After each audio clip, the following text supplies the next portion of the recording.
Welcome to Democracy Now!, democracynow.org, The Quarantine Report. I'm Amy Goodman. The COVID-19 crisis continues to ravage India, the world's second most populous nation, which now accounts for 1 in every 3 new cases reported worldwide. On Saturday, India reported over 400,000 daily infections for the first time, while a record 3,700 deaths were reported Sunday alone. On Saturday, a fire at a COVID-19 hospital ward in Western India killed 18 patients. Health workers are rushing to ramp up inoculations. So far, fewer than 2% of India's 1.4 billion people have been fully vaccinated. This is a New Delhi resident speaking after receiving his first vaccine. The situation is extremely grim. I mean, of course, there aren't any words that can explain the situation is extremely, extremely grim. The system is at a brink of collapse, and that's the reason why we try to get vaccinated as early as possible. In fact, for whoever I can reach, I would only want to urge that get your vaccination as soon as is possible. The head of the Serum Institute of India, the world's biggest vaccine manufacturer, warned shortages will persist for months because the government of Narendra Modi failed to prepare for the massive second wave. As India faces an acute vaccine shortage, the Los Angeles Times is reporting the U.S. government and big drug companies last year rejected a World Health Organization initiative to scale up global vaccine manufacturing. The program, known as CTAP, would have trained manufacturers in Latin America, Asia, and Africa to produce the shots once they were approved for market. In other news from India, Prime Minister Modi and his right-wing BJP party lost key state elections in West Bengal Sunday. Health officials fear voting and massive campaign rallies in the region will lead to a new spike in new infections. Here in the U.S., the White House said it'll start barring entry for travelers who've been in India within the previous 14 days. The order, which goes into effect Tuesday, does not affect U.S. citizens or legal residents. A warning to our audience, the following stories contain descriptions and footage of police violence. In Columbus, Ohio, mourners gathered Friday at the funeral of Micaiah Bryant, the 16-year-old African-American girl who was killed last month by police officers outside her foster home. This is Don Bryant, Micaiah's cousin, who spoke on behalf of her family. I look at each and every person in this room today in this church and say Micaiah Bryant did not have to die, that she should still be here. But in closing, say her name as a reminder of the loving, kind person she was. Say her name as a reminder that change doesn't just happen by offering words or talking about it. Change happens through action and through doing. Meanwhile, the body of Andrew Brown, Jr. is being laid to rest today in Elizabeth City, North Carolina.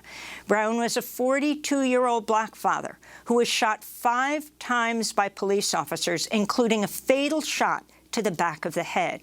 His family continues to demand the release of all body camera footage showing his killing. Reverend Al Sharpton will deliver the eulogy at Brown's funeral.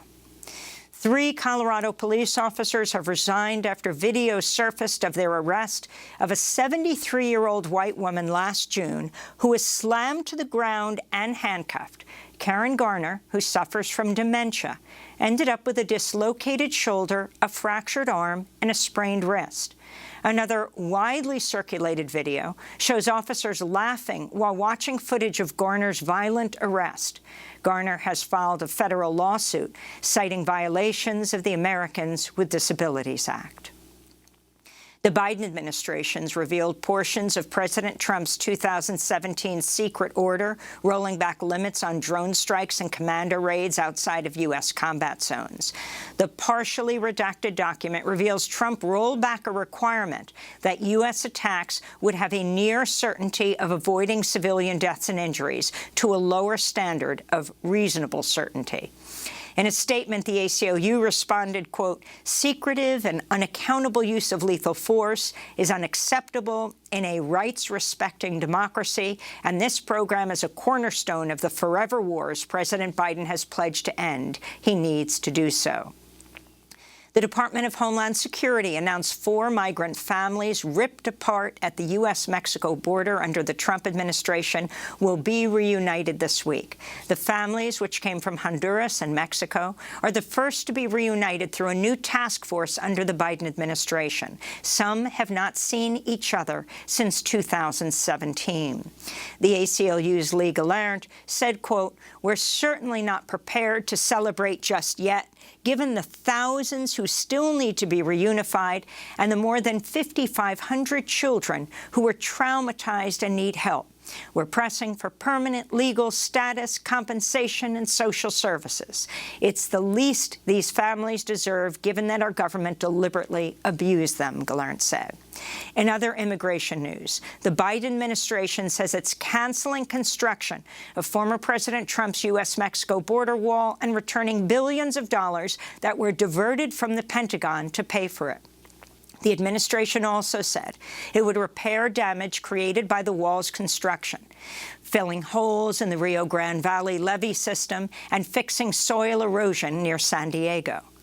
In Southern California, a boat that was believed to be carrying migrants overturned off the coast of San Diego Sunday, killing at least 4 of the 29 people on board.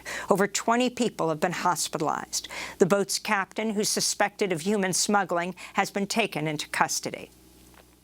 North Korea has warned the U.S. of a very grave situation over President Biden's stance on its nuclear weapons program. During an address to Congress last week, Biden called North Korea's and Iran's nuclear program serious threats to U.S. and global security. North Korea also fired back after the State Department condemned its human rights record. North Korea's Ministry of Foreign Affairs wrote, quote, "The U.S., where innocent people lose their lives to social inequality and racism every day, where 580,000 people died of novel coronavirus, is itself a human rights wasteland," North Korea said. The White House signaled Friday it's open to diplomatic relations with North Korea. In Burma, security forces shot and killed at least 8 people Sunday after they opened fire on anti-coup protesters in some of the largest demonstrations in days. Organizers had called for, quote, "the global Myanmar Spring Revolution," unquote. At least 765 people, including children, have been killed during the crackdown on protests following the February 1st military coup. In Afghanistan, a suicide attacker detonated a truck bomb in the eastern province of Logar Friday, killing at least 21 people, injuring scores of others. The attack targeted a government-run guest house for students. There was no claim of responsibility, but Afghanistan's Interior Ministry blamed the Taliban. The UN said at least 11 refugees drowned after a rubber dinghy capsized off the coast of Libya Sunday. The UN's calling for urgent action to stop the mounting deaths in the central Mediterranean, which has been called the most dangerous migration route in the world. Meanwhile, over 800 refugees, including over 100 unaccompanied children, were brought to Italy over the weekend after being rescued at sea. In Colombia, President Ivan Duque withdrew planned tax reforms after days of mass demonstrations protesting the move. Rights groups say as many as 20 people were killed during the protests. Duque's plan would have increased taxes on many citizens and business owners and imposed taxes on utilities and some foods. Back in the U.S., Republican Senator Mitt Romney was booed and called a traitor and a communist as he gave a speech Saturday at the Utah Republican Convention. Now, you know me as a person who says what he thinks, and I don't hide the fact that I wasn't a fan of our last president's character issues. And I'm also no fan. Motion to censure Senator Romney at the Utah convention narrowly failed. He's the only Republican to have twice voted to impeach former President Trump. Meanwhile, speculation's growing the Republican Party will seek to oust Wyoming Congressmember Liz Cheney from her leadership role. Cheney's the third-ranking House Republican, one of 10 Republican Congress members who voted to impeach Trump earlier this year. She recently was forced to defend herself after fist-bumping President Biden at his address to Congress last week. Oregon Republican State Representative Mike Neerman, who opened the doors of the state capitol to far-right protesters in December, is facing criminal charges. The far-right mob, who are calling for an end to public health restrictions aimed at slowing the spread of COVID, attacked security officers with chemical sprays and assaulted a number of journalists. The far-right Canadian Proud Boys have dissolved their group. In February, Canada designated them a terrorist entity, and officials say they played a pivotal role in the deadly January 6th insurrection at the U.S. Capitol. The New York Police Department's discontinuing its use of the DigiDog, a dog-like high-tech surveillance robot, following public condemnation. The NYPD says it canceled its $94,000 contract and returned the four-legged robot to its creator, Boston Dynamics.